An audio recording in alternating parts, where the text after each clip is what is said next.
So now let's move on to the social aspect of this Brookyln Bridge.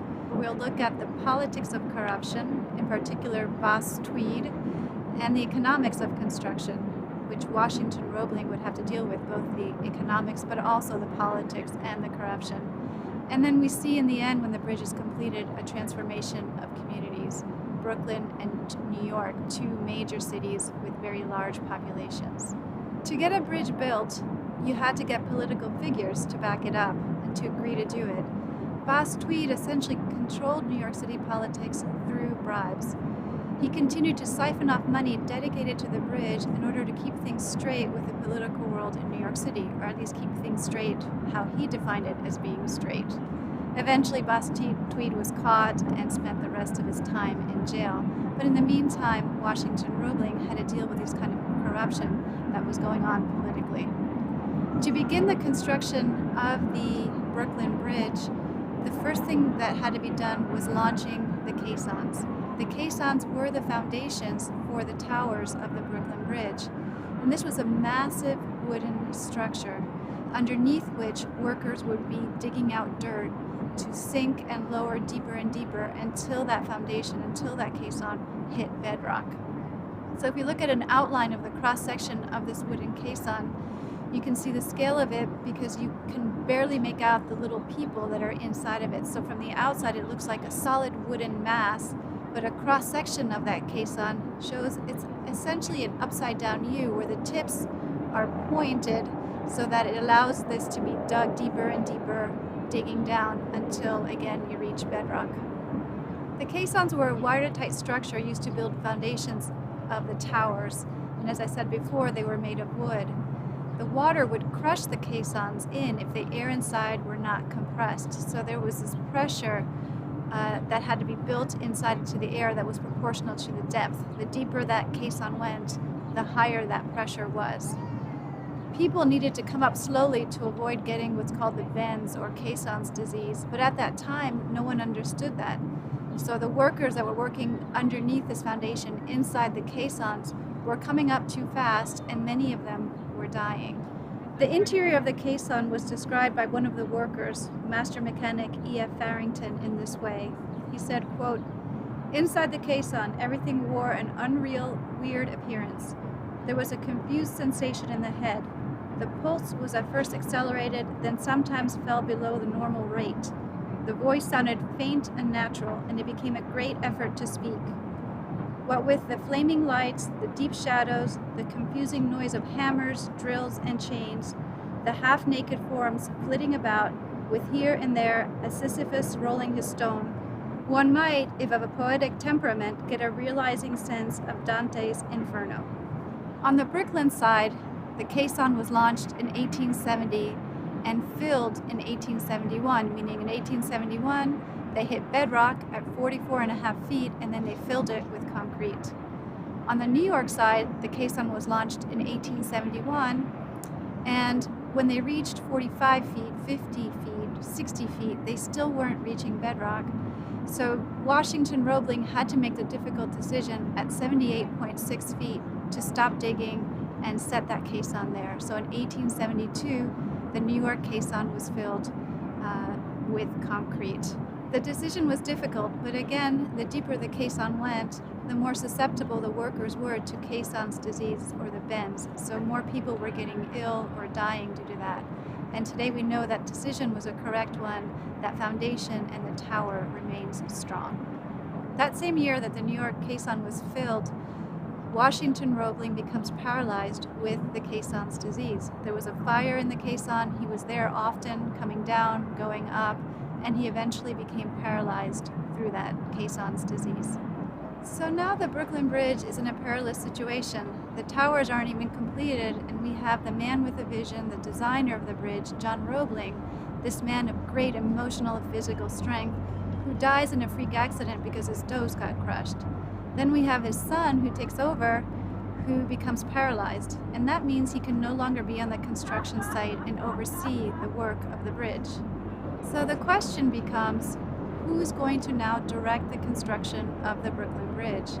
And the answer to that question is surprising. It's actually Emily Roebling, Washington Roebling's wife. Now, this is the late 1800s. To have a woman on the construction site directing the work is really unheard of. So it really took some heroics from Emily to make this happen. Washington Roebling was still involved. He watched the construction through the window of his home and helped Emily, gave her instructions and directions. And he had control over some basic aspects, but many things had to be decided on the field, on site, by Emily. She played an important role in the construction of the Brookyln Bridge. So now that there was a plan and Emily would be assisting Washington Roebling while he was paralyzed, the construction of the towers proceeded. The towers again were made of heavy masonry because they had to sink those caissons. The tower on the Brookyln side was completed in 1875, and on the New York side it was completed in 1876. After the towers were completed, the next step is to build a temporary walkway. This walkway would be used by the constructors to build the cables of this bridge.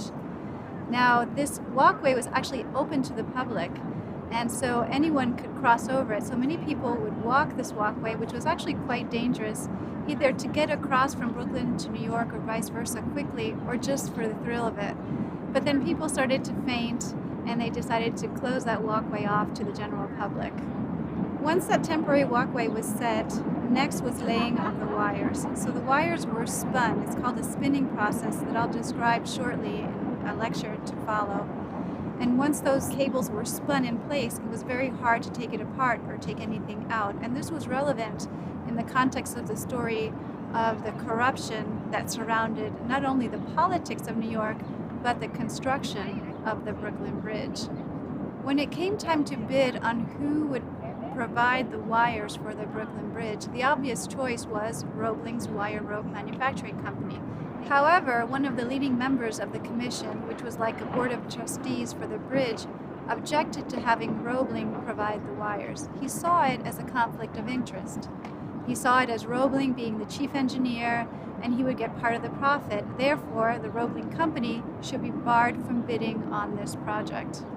The man that protested is named Abram Hewitt.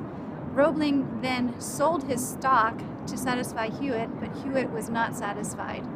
And the contract was given to Lloyd Hay, who was another contractor who was not only higher priced, but had a terrible reputation for corruption. It was later discovered actually that Hewitt, who had spoken all about ethics and how unethical it would have been for Roebling to provide wire, was actually getting a kickback from this contractor, meaning he was getting a profit from this contractor who did get the commission.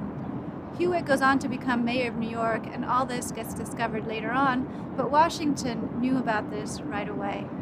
The drama doesn't end there, because actually this company that was given the bid for the wire was putting in defective wire. They were putting in wire in another job, the other job was rejecting some of the wire, and that truck with rejected wire was then just brought right over to the Brookyln Bridge and spun into the cable. Again, Washington Roebling found out about this, but it was too late. It was already spun into that cable. So what was done is that more wire was added to those cables. So in the end, the Brookyln Bridge is a safe bridge. When completed, those towers were the tallest towers to be seen in the Manhattan and Brooklyn skyline, with the exception of the Trinity Church spire. Today, we know that with the new Manhattan skyline, that is not the case, but at that time, again, these towers were essentially skyscrapers. Before the bridge was opened to the public, 7,000 invitations were given to select citizens to cross the bridge before that opening. It opened at midnight with fireworks on May 24th, 1883. This opening of the bridge was a national event. It was an important event for the United States and actually for the world. The President of the US at the time was Chester A. Arthur, and he is seen in this rendering as crossing the bridge. Washington Roebling, unfortunately, was still paralyzed and couldn't walk over that bridge, but there present was Emily Roebling. Again, we know her to have played an important role in this, and she was recognized for that role. Next, we're going to look at this bridge in use. How do people see this bridge today? And how did it inspire some important artists of the early 1900s?